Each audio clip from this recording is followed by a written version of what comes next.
সরকারি গাছ কেটে পাচারের অভিযোগ বাধা দেওয়ায় খুনের হুমকি স্থানীয়দের। তদন্তে ইসলামপুর থানার পুলিশ। সরকারি মার্কেটিং সোসাইটির ভেতরে থাকা মূল্যবান গাছপালা রাতের অন্ধকারে কেটে পাচার করছে একাধিক দুষ্কৃতী। বাধা দিতে গেলে স্থানীয় বাসিন্দারা খুনের হুমকির শিকার হয়েছেন বলেও অভিযোগ উঠেছে। লক্ষাধিক টাকার গাছ কেটে বিক্রি করার অভিযোগে ব্যাপক উত্তেজনা ছড়িয়েছে গোয়াস এলাকায়। স্থানীয়দের দাবি, দীর্ঘদিন ধরেই গোয়াস মার্কেটিং সোসাইটির চত্বরে থাকা সরকারি গাছগুলি অবৈধভাবে কেটে পাচার করা হচ্ছে। সম্প্রতি বিষয়টি নজরে আসতে ইসলামপুর থানায় লিখিত অভিযোগ দায়ের করেন স্থানীয় বাসিন্দারা। খবর পেয়ে দ্রুত ঘটনাস্থলে পৌঁছায় পুলিশ। বেশ কয়েকটি কাটা গাছ উদ্ধার করা হয় বলে সূত্রের খবর। ইসলামপুর থানার পুলিশ ঘটনার পূর্ণাঙ্গ তদন্ত শুরু করেছে। কে বা কারা এই পাচারের সঙ্গে জড়িত তা খতিয়ে দেখা হচ্ছে। স্থানীয়দের অভিযোগ, একাধিকবার প্রশাসনকে জানানো হলেও কার্যকর কোনো পদক্ষেপ নেওয়া হয়নি। ইসলামপুর থেকে সঞ্জু খানের report, Times of Bangla.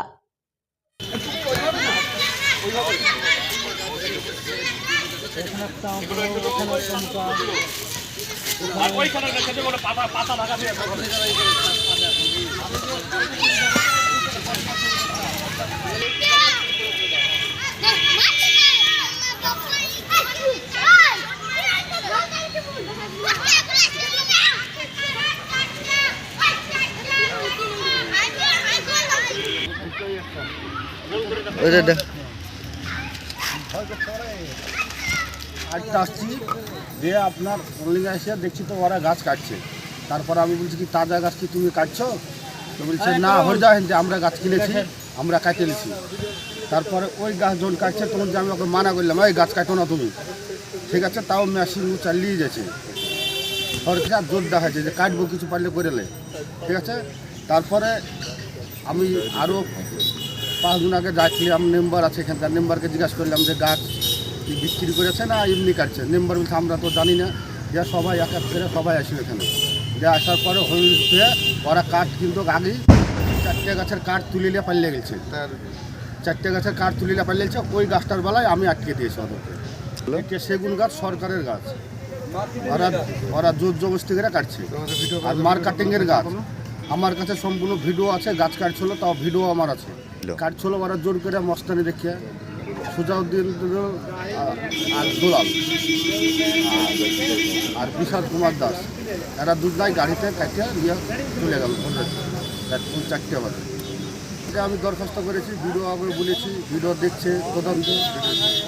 Video সাহেবের কাছে গিয়েছিলাম, ভিডিও সাহেব দেখছি আমি ব্যাপারটা খুশি। তারপর ওসিকে পাঠাবো দিয়ে বলেছে ভিডিও সাহেব। তারপরে আমি যখন একলা না পারলাম তখন আরও মেম্বার আছে, মেম্বারের মাথায় কথা শুনেন। আপনার নাম? আমার নাম রফিকুল ইসলাম, স্থানীয় বাসিন্দা। হ্যাঁ, স্থানীয় বাসিন্দা। গাছটা 4:30টার সময়তে রফিকুল মর্নিং ওয়ার্কের সময় গাছটা কাটতে দেখার পর গাছটাকে ও বাধা দেয়। তারপরে ওকে হুমকি দেয়। হুমকি দেওয়ার পরে ও আমাদেরকে ফোন করে যে এই ব্যাপার, গাছ কাটছে, আপনি স্থানীয় প্রাক্তন মেম্বার হিসেবে কিছু জানেন? যেমন না, তো জানি না। এসে স্পটে দেখছি গাছ সঙ্গে সঙ্গে কেটে নিয়ে চলে গেছে। ওকে বললাম কে কে কাটছিল গাছ, তো বললো যে সুজাউদ্দুল্লাহ, ওরফে হচ্ছে দুলাল, আর বিশাল কুমার দাস, ওরা দুজন পার্টনার ব্যবসায়ী। তা বলল ওরাই কেটে নিয়ে চলে গেছে, আমাকে হুমকি দেখিয়েছে। এই পর্যায়ে আমরা তৎক্ষণিক কপি নিয়ে বিডিও সাহেবের কাছে মৌখিক বলার পর বিডিও সাহেব বললেন যে একটা অ্যাপ্লিকেশন দিয়ে আমি ওসিকে ফরওয়ার্ড করে ব্যবস্থা নিচ্ছি। সেই অনুপাতে অভিযোগ দেওয়া হয়েছে, কিন্তু সে রেসপন্স এখনও পাইনি। সে ব্যবস্থা এখনও আমাদের চোখে পড়েনি যে সে ব্যবস্থা হচ্ছে। গাছ এইভাবে কেটেছে, তার একটা ব্যবস্থা হোক, কড়া ব্যবস্থা হোক। হ্যাঁ, আনুমানিক আমাদের ধারণা 7 থেকে 8 লক্ষ টাকা সম্পত্তি, সরকারি সম্পত্তি, 6 থেকে 7খানা গাছ এইভাবে কেটে নিয়ে চলে গেছে। তারই একটা ব্যবস্থা হোক ছিল। গাছগুলো হচ্ছে সব সেগুন গাছ এবং দামি গাছ। মার্কেটিং সোসাইটি এখন বর্তমানে সরকারি আওতার মধ্যে।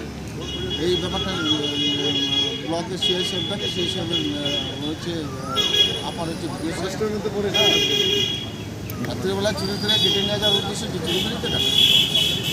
এবার যদি মার্কেটিং কর্তৃপক্ষ তো নেই, একজন আছে, যদি উনিও কোনো যদি বলে থাকে, তিনিও এক সমান অপরাধী। কারণ হ্যাঁ, গাছ কাটার জন্য উনিও যদি কোনো ইনভলভ থাকে, তাহলে সমান দোষী উনিও অবশ্যই। হ্যাঁ, আমাদের রফিকুল বাধা দিয়েছে। কড়া ব্যবস্থা চাইছি, দোষী চাইছি, সাজা চাইছি। এটা তো অপরাধ। আমার নাম সাদের হোসেন মিয়া, বর্তমানে আপনি এক্স মেম্বার কিসের? তৃণমূল পার্টি।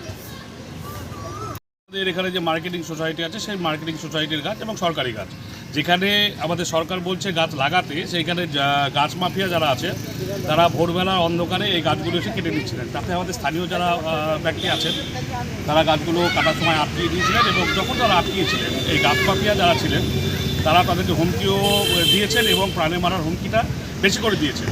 তো আমাদের বক্তব্য হচ্ছে সরকারি গাছ উইদাউট কোনো রকম নোটিশেই সেই গাছগুলোকে তারা কাটছে এবং বেআইনিভাবে গাছগুলোকে কেটে নিয়ে ভোরবেলাতে অনেকগুলো গাছ এখান থেকে নিয়ে চলে গেছে। কতখানা গাছ অলরেডি নিয়ে গেছে, 5খানা গাছ যখন কাটছিল তখন এখানে বাধা দেওয়া হয়েছে এবং গাছটা এখানে পড়েই রয়েছে। কখন হয়েছে ঘটনা? ভোর 4টে নাগাদ। এই বিষয়ে কি প্রশাসনিক এই বিষয়ে আমরা বিডিও সাহেবকে জানিয়েছি। বিডিও সাহেব বলেছেন আমরা ওসিকে জানাবো, এই অবধি জানানো আছে। তো এখনও কোনো রকম স্টেপ নেওয়া হয়নি। তো আমরা চাই যে সরকারি যেহেতু গাছ, সরকারি গাছের যে ব্যাপার সেটা সরকারিভাবেই যেন নিষ্পত্তি করা হয়। আপনার নাম, পরিচয়? আমার নাম বিধানচন্দ্র দাস, আমি গোয়াসের স্থানীয় বাসিন্দা।